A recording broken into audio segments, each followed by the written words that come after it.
Doctor B R. Ambedkar की 60वीं पुण्यतिथि बीजापुर जिला सिंदगी तालुके में आज संविधान शिल्पी डॉक्टर बी.आर. अम्बेडकर की 60वीं पुण्यतिथि मनाते हुए श्रद्धांजलि दी। राजशेखर कुचिबाल ने आए दिन देश में संविधान का अपमान करके संविधान को बदलने की साजिश हो रही है। इस साजिश को हरगिज कामयाब नहीं होने देंगे, चाहे इसके लिए खून तक बहाना पड़े। इस संदर्भ में सिंदगी एमएलए रमेश भुसनूर भी उपस्थित थे।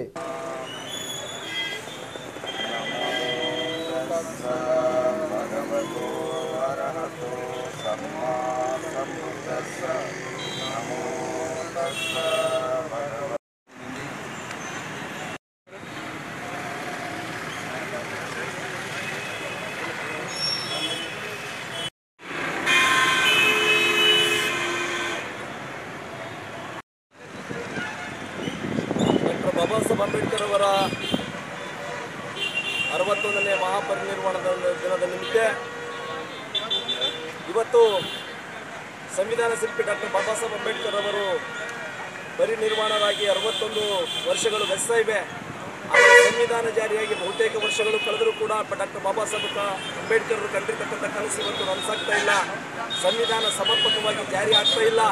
ಆದಾಗ್ಯೂ ಕೂಡ ಇವತ್ತಿನ ದಿನ ಪಟ್ಟಭದ್ರ ಹಿತಾಸಕ್ತಿಗಳು, ಮನುವಾದಿಗಳು, ಜಾತಿವಾದಿಗಳು ಸೇರಿ ಇವತ್ತು ಡಾಕ್ಟರ್ ಬಾಬಾ ಸಾಹೇಬ್ ಬರೆದಿರ್ತಕ್ಕಂಥ ಸಂವಿಧಾನ ಬದಲಾಗಬೇಕು ಅಂತಕ್ಕಂಥ ಕೂಗನ್ನು ಇವತ್ತಿನ ಸಂದರ್ಭದಲ್ಲಿ ಕೊಡ್ತಾ ಇದ್ದಾರೆ। ಹಾಗಾಗಿ ಈ ವ್ಯವಸ್ಥೆಯನ್ನು ಇಡೀ ಮಾನವ ಕುಲ ಖಂಡಿಸಬೇಕಾಗಿರ್ತಕ್ಕಂಥ ವ್ಯವಸ್ಥೆ ಇದೆ।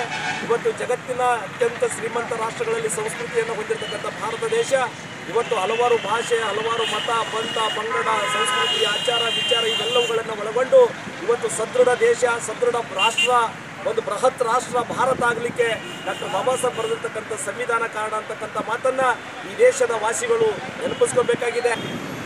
ಹೇಳಿದರು ಸಂವಿಧಾನದ ಆಶಯವನ್ನು ಜಾರಿಗೆ ತರ್ತಕ್ಕಂಥ ಸ್ಥಾನದಲ್ಲಿ ಸಂವಿಧಾನ ವಿರೋಧಿಗಳೇ ಹೆಚ್ಚಾಗಿ ಕುಳಿತಿರ್ತಕ್ಕಂಥ ಸಂದರ್ಭದಲ್ಲಿ ಇದು ಕಟ್ಟುನಿಟ್ಟಾಗಿ ಜಾರಿಗೆ ಆಗ್ತಕ್ಕಂಥ ನಂಬಿಕೆ ನನಗಿಲ್ಲ। ಒಂದು ವೇಳೆ ಇದನ್ನು ಏನಾದರೂ ವಿಡ್ರಾಲ್ ಮಾಡಬೇಕಾದ್ರೆ ಅದು ಪ್ರಪ್ರಥಮವಾಗಿ ನಾನೇ ಸುಟ್ಟು ಹಾಕ್ತೀನಿ ಅಂತಕ್ಕಂಥ ಮಾತುಗಳನ್ನು ಡಾಕ್ಟರ್ ಬಾಬಾ ಸಾಹೇಬ್ ಅಂಬೇಡ್ಕರ್ ಅವರು ಹೇಳಿದರು।